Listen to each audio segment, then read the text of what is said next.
തിരുവനന്തപുരത്ത് 2 ലക്ഷം രൂപ കൈക്കൂലി വാങ്ങുന്നതിനിടെ പിടിയിലായ IOC ഉദ്യോഗസ്ഥന്റെ കാറിൽ നിന്നും പണം കണ്ടെത്തി. അലക്സ് മാത്യുവിന്റെ കാറിൽ നിന്ന് 1 ലക്ഷം രൂപ കൂടിയാണ് കണ്ടെത്തിയത്. കൈക്കൂലി പണമാകാം എന്ന നിഗമനത്തിലാണ് വിജിലൻസ്. അലക്സിന്റെ കൊച്ചിയിലെ വീട്ടിലും വിജിലൻസ് പരിശോധന നടത്തുകയാണ്.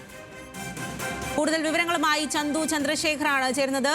ചന്തു, വിജിലൻസിന്റെ കർശനമായ നടപടി തന്നെയാണ് ഇക്കാര്യത്തിൽ നടക്കുന്നത് എന്ന് മനസ്സിലാക്കാനായിട്ട് സാധിക്കുന്നു. ഏത് രീതിയിലാണ് അത് മുന്നോട്ട് പോകുന്നത്? എന്തെല്ലാമാണ് ഇപ്പോൾ പിടികൂടിയിരിക്കുന്നത്?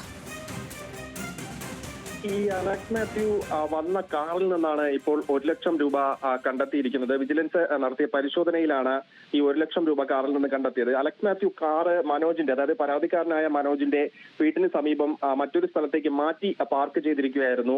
ആ വാഹനം വിജിലൻസിന്റെ സംഘം അല്പസമയം മുൻപ് അവിടെ നിന്നും മനോജിന്റെ വീടിന് പരിസരത്തേക്ക് എത്തിക്കുകയായിരുന്നു. തുടർന്ന് നടത്തിയ പരിശോധനയിലാണ് ഇത്തരത്തിൽ കാറിൽ നിന്നും 1 ലക്ഷം രൂപ കണ്ടെത്തിയിരിക്കുന്നത്. ഇത് മറ്റാരുടെയെങ്കിലും കയ്യിൽ നിന്ന് കൈക്കൂലിയായി കൈപ്പറ്റിയതാണോ എന്ന കാര്യത്തിൽ വിജിലൻസ് അന്വേഷണം ആരംഭിച്ചിട്ടുണ്ട്. അതിനെ വിശദമായി തന്നെ ഈ അലക്സ് മാത്യുവിനെ ചോദ്യം ചെയ്യാനുള്ള നടപടികളിലേക്കാണ് ഇപ്പോൾ വിജിലൻസ് കടന്നിരിക്കുന്നത്. എന്തായാലും 10 ലക്ഷം രൂപയാണ് ഈ കൊല്ലത്ത് വൃന്ദാവൻ ഗ്യാസ് ഏജൻസി ഉടമ മനോജിൽ നിന്നും അലക്സ് മാത്യു ആവശ്യപ്പെട്ടത്. അതിന്റെ അഡ്വാൻസ് ആയ 2 ലക്ഷം രൂപ കൈപ്പറ്റുന്നതിന് വേണ്ടിയാണ് എറണാകുളത്ത് നിന്നും സ്വയം വാഹനം ഓടിച്ച് മനോജിന്റെ കവടിയാറുള്ള വീട്ടിലേക്ക് എത്തിയത്. അവിടെ വെച്ചാണ് ഈ വിജിലൻസ് ഇദ്ദേഹത്തെ കൈയോടുകൂടി പിടിച്ചത്. നേരത്തെ തന്നെ മനോജ് വിജിലൻസിനെ ഇക്കാര്യം അറിയിച്ചിരുന്നു. മനോജ് നമ്മോട് നേരത്തെ വ്യക്തമാക്കിയത് നിവർത്തിക്കേട് കൊണ്ടാണ് ഇത്തരത്തിലൊരു പരാതി കൊടുക്കേണ്ടി വന്നത്. കാരണം 2013 മുതൽ തന്നെ ഇത്തരത്തിൽ അലക്സ് മാത്യു വലിയ രീതിയിൽ കൈക്കൂലി വാങ്ങുന്നു. ആദ്യം 10,000, 15,000 രൂപയൊക്കെയാണ് ആവശ്യപ്പെട്ടിരുന്നെങ്കിൽ അത് പിന്നീട് ലക്ഷങ്ങളിലേക്ക്, ഇപ്പോൾ 10 ലക്ഷം രൂപ ആവശ്യപ്പെടുന്ന ഒരു തലത്തിലേക്ക് മാറിയിരിക്കുന്നു.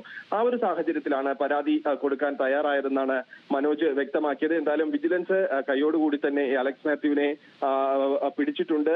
അലക്സ് മാത്യുവിന്റെ എറണാകുളത്തെ കടവന്ത്രയിലെ വീട്ടിലും വിജിലൻസ് സംഘം പരിശോധന നടത്തുന്നുണ്ട്. ഇദ്ദേഹത്തിന്റെ പശ്ചാത്തലം കൂടുതൽ വിജിലൻസ് പരിശോധിക്കുന്നുണ്ട്. മറ്റേതെങ്കിലും തരത്തിലുള്ള കൈക്കൂലിയുമായി ബന്ധപ്പെട്ട കാര്യങ്ങളുണ്ടോ എന്ന തരത്തിലേക്കൊക്കെ അന്വേഷണം വിജിലൻസ് നീട്ടുന്നുണ്ട്.